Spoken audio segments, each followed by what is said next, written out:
भारतीय संस्कृति में पारिवारिक मूल्य बहुत अहम है। यहाँ पे अगर कोई पिता बीमार हो जाए तो बेटा या बेटी अगर अपने शरीर का अंग भी दान करना पड़े और उन्हें बचाना पड़े तो वो बचाते हैं। ये हमारी संस्कृति का हिस्सा है, पारिवारिक मूल्य है हमारे भारतीय संस्कृति का।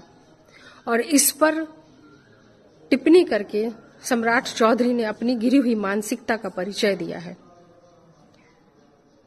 इस पर टिप्पणी करके उन्होंने सभी माताओं का, बेटियों का अपमान किया है जो अपने पिता के लिए कुछ भी कर सकती है। जब रोहिणी आचार्य जी ने अपनी पिता को किडनी दान किया था, पार्टी से उठ करके लोगों ने इस बात की तारीफ की थी, अप्रिसिएट किया था कि एक बहुत ही अच्छा कार्य उनके द्वारा किया गया।